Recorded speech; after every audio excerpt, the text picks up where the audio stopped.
Guys, അപ്പോൾ ഇന്നത്തെ നമ്മുടെ വീഡിയോ എന്ന് പറഞ്ഞാൽ കോട്ടയത്ത് നിന്ന് ആലപ്പുഴയ്ക്കുള്ള ഒരു ബോട്ട് ജേണിയാണ്. നമ്മുടെ കോടിമത പാലത്തിനടുത്തുള്ള ബോട്ട് ജെട്ടിയിൽ നിന്ന് ഈ കിടക്കുന്ന ബോട്ടിൽ കയറി ഈ തോട്ടിലൂടെയാണ് നമ്മൾ ആലപ്പുഴയ്ക്ക് പോകുന്നത്.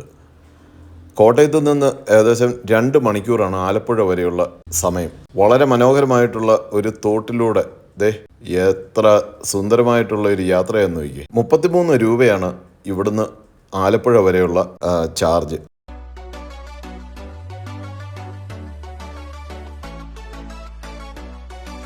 ഇത് ആലപ്പുഴയിൽ നിന്ന് തിരിച്ച് കോട്ടയത്തിന് പോകുന്ന ബോട്ടാണ്. ഇതുപോലൊരു ബോട്ടിലാണ് നമ്മളും ഇപ്പോൾ ഉള്ളത്.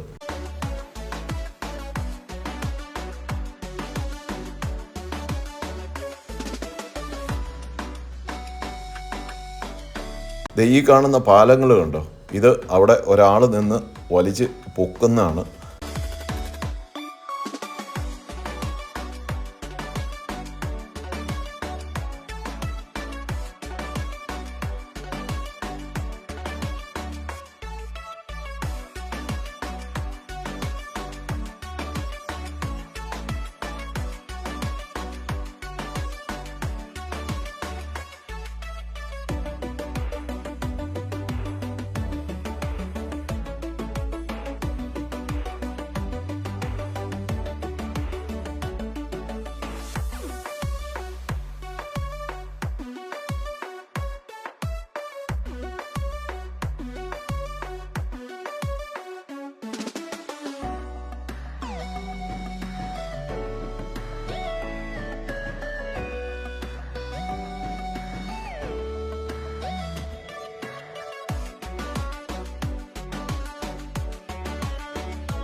ഈ കായലെല്ലാം നികത്തി അല്ലെന്നുണ്ടെങ്കിൽ ഇതുപോലെ ബണ്ടുകൾ നിർമ്മിച്ച് ഇവിടെ ഇതുപോലെ കൃഷിയോഗ്യമാക്കിയത് മുരിക്കൻ എന്ന് പറയുന്ന ഒരു ആളാണ്. അപ്പോൾ അദ്ദേഹം പണിത ഒരു പള്ളിയാണ് ഈ കാണുന്നത്. മുരിക്കൻ്റെ പള്ളി എന്നാണ് ഇത് അറിയപ്പെടുന്നത്.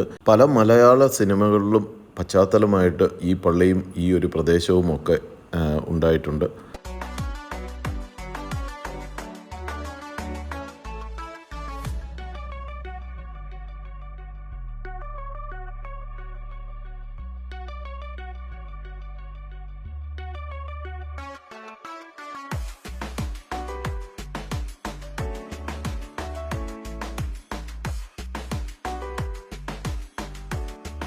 കുട്ടനാട്ടിലെ വീടുകളും ഇവിടുത്തെ ഒരു ജീവിത പശ്ചാത്തലവും ഒക്കെ കണ്ടിരിക്കുവാൻ നല്ല ഭംഗിയാണ്.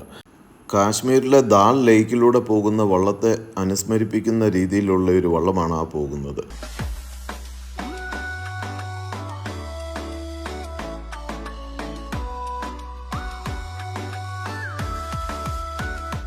ഇത് ടോട്ടൽ 4 മണിക്കൂറാണ്.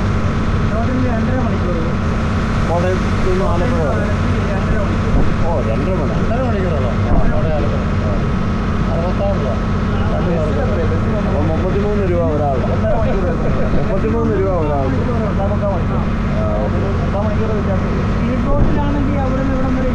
20 മിനിറ്റ് മതി അല്ലേ? ആലപ്പുഴ വരെ. പ്രാക്ടിക്കലി ചിന്തിക്കാൻ ജനഗണന കോഴ്സ് കുറഞ്ഞതൊക്കെ ആയിട്ടുള്ള സാധനമാണ്.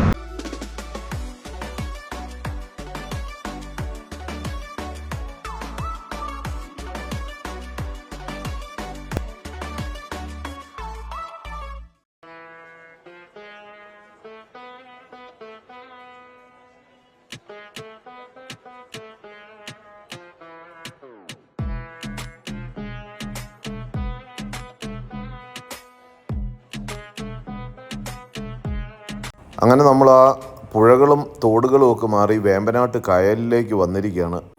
ഇനിയാണ് നമ്മൾ കെട്ടുവള്ളങ്ങളുടെ ഒരു കാഴ്ച തന്നെ കാണാൻ പോകുന്നത്. ഈ ഒരു പ്രദേശത്താണ് നമുക്ക് കൂടുതലും കെട്ടുവള്ളങ്ങളൊക്കെ കാണാൻ സാധിക്കുന്നത്. യാത്രക്കാരെയുമായിട്ട് തലങ്ങും വിലങ്ങും പോകുന്ന കെട്ടുവള്ളങ്ങൾ നിരവധിയാണ് ഇവിടെയുള്ളത്. ബോട്ടിൻ്റെ പലയിടങ്ങളിലായിട്ട് ലൈഫ് ജാക്കറ്റുകൾ എങ്ങനെ ധരിക്കണം എന്നുള്ള നിർദ്ദേശങ്ങളും ഡിസ്പ്ലേ ചെയ്തിട്ടുണ്ട്. ഗൈസ്, അങ്ങനെ നമ്മളിത് ആലപ്പുഴ നെഹ്റു ട്രോഫി വള്ളംകളി നടക്കുന്ന ആ ഒരു ഭാഗത്തേക്ക് എത്തിയിരിക്കുകയാണ്. അതിൻ്റെ സ്റ്റേഡിയമൊക്കെയാണ് ഈ കാണുന്നത്. അപ്പോൾ ഇവിടെ ഇരുന്നാണ് നമ്മൾ വള്ളംകളി വാച്ച് ചെയ്യുന്നത്. അപ്പോൾ നമ്മൾ ആലപ്പുഴ നമ്മുടെ ജെട്ടിയുടെ അടുത്തേക്ക് എത്തിക്കഴിഞ്ഞിരിക്കുന്നു. അപ്പോൾ ഇവിടെ ഇങ്ങനെ ഹോട്ടലുകളും കാര്യങ്ങളും എല്ലാം കാണാം. അതിമനോഹരമായിട്ടുള്ള ഒരു യാത്രയാണ് കേട്ടോ, ഒരു രക്ഷയില്ല. 33 രൂപയ്ക്ക് ഇതിൽ കൂടുതൽ എന്ത് കിട്ടും? ഇത്രയും മനോഹരമായിട്ടുള്ള ഈ കാഴ്ചകൾ. ഈ കാണുന്ന ഒരു വിളക്കുമരമാണ് കേട്ടോ, പഴയ കാലത്തുണ്ടായിരുന്ന ദിശ അറിയാനായിട്ടുണ്ടായിരുന്ന ഒരു വിളക്കുമരം. അതുപോലെ നമ്മുടെ നെഹ്റുവിൻ്റെ ഒരു പ്രതിമയും നിങ്ങൾക്ക് കാണാൻ പറ്റും. അപ്പം ഇതാണ് അതിൻ്റെ ഒരു സ്റ്റേഡിയവും പശ്ചാത്തലവും എല്ലാം. അപ്പോൾ ഇനിയിപ്പം നമ്മൾ വലിയ താമസമില്ലാതെ നമ്മുടെ ബോട്ട് ജെട്ടി അടുത്ത് തന്നെയാണ്.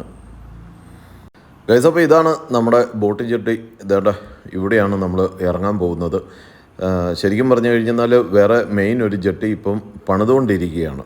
അപ്പോൾ അതുകൊണ്ടാണ് ഇവിടെ നമ്മൾ ഇറങ്ങുന്നത്. ഗൈസ്, അങ്ങനെ ആലപ്പുഴ വന്ന് ഇറങ്ങിയ സ്ഥിതിക്ക് ഇനിയിപ്പം അടുത്ത ഒരു പരിപാടി എന്ന് പറഞ്ഞു കഴിഞ്ഞാൽ ഇവിടെയൊക്കെ നല്ല ഷാപ്പുകളുണ്ടെന്നാണ് പറഞ്ഞത്. ഞങ്ങൾ ഏതൊക്കെയല്ലേ ഇറങ്ങിയത്, ഒരു ഓട്ടോ ചേട്ടനോട് പറഞ്ഞു ഇവിടെ അടുത്തുള്ള അടിപൊളി ഒരു ഷാപ്പിലേക്ക് വിട്ടോളാൻ. അങ്ങനെ ഞങ്ങൾ നമ്മുടെ ആലപ്പുഴ ചങ്ങനാശ്ശേരി റോഡിലുള്ള മിനി കൽപ്പകവാടി എന്ന് പറഞ്ഞിട്ടുള്ള ഷാപ്പിലേക്ക് പോകുന്ന വഴിയാണ്. അടിപൊളി സീനറി.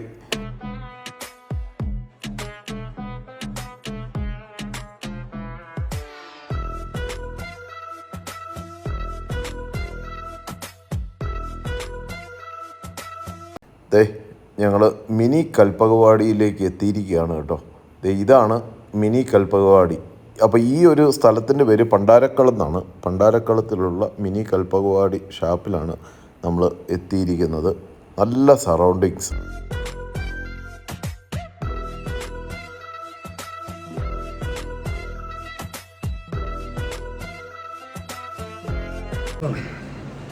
ബാബേ, എന്നാ ചോറിന് കറികളൊക്കെ വരുന്നേ ഉള്ളൂ അല്ലേ? മീൻകറി വേണ്ട, ഇത്രയൊക്കെ ഉള്ളൂ ചോറിനുള്ളത്. ഇനിയിപ്പോ നമ്മുടെ തലക്കറി വരുമല്ലോ. തലക്കറി വേറെ വരും. അടിപൊളി. വറ്റയല്ലേ ഏട്ടാ? നെന്മീൻ. ഓക്കെ. അതോടൊപ്പം പന്നിയും നല്ല കാരി വറുത്തതും മേടിച്ചു. നല്ല കള്ളായിരുന്നു കേട്ടോ, പറയാതിരിക്കാൻ പറ്റത്തില്ല. അത്യാവശ്യം നല്ല അടിപൊളി കള്ളായി. മച്ചന്മാരെ, അങ്ങനെ മിനി കൽപ്പക വാടിയിൽ വന്നിട്ട് ആലപ്പുഴ വരെ വന്നതാണ്. അപ്പം നമ്മൾ പിടിച്ച ഓട്ടോക്കാരനാണ് പറഞ്ഞ് മിനി കൽപ്പകവാടി. ആംബിയൻസ് ഒന്നും കുഴപ്പമൊന്നുമില്ല, പക്ഷേ കറി ഒരു അടിപൊളി എന്നൊന്നും ഞാൻ പറയത്തില്ല. പറയുമ്പോഴത്തേക്കും കറക്റ്റ് കാര്യങ്ങൾ പറയണ്ടേ. കാരണം നമ്മുടെ ഇപ്പം ഈ കല്ലറയ്ക്കടുത്ത് വിളക്കുമരം എന്ന് പറഞ്ഞൊരു ഷാപ്പുണ്ട്. അവിടുത്തെ കറി എന്ന് പറഞ്ഞു കഴിഞ്ഞാണല്ലോ പൊളിയാണ്. പക്ഷേ ഇവിടുത്തെ ഓക്കെ ഒരു 70% മാർക്ക് കൊടുക്കുക, അത്രേ ഉള്ളൂ. ഒരു 100% ഒന്നും ഇഷ്ടപ്പെടത്തില്ല. പക്ഷേ ആംബിയൻസ് അടിപൊളിയാട്ടോ, പറയാതിരിക്കാൻ പറ്റത്തില്ല. അപ്പോൾ ഗൈസ്, ഇതൊക്കെയാണ് ഇന്നത്തെ നമ്മുടെ കൊച്ചു വീഡിയോ. എങ്ങനെയുണ്ടായിരുന്നു നമ്മുടെ ബോട്ട് ജേർണിയും കള്ള് ഷാപ്പും? ഇതൊക്കെ ഇഷ്ടപ്പെട്ടോ? അപ്പം അടുത്തൊരു വീഡിയോ കാണുന്നതോടൊപ്പം വരെ എല്ലാവർക്കും നന്ദി, നമസ്കാരം. Thank you very much.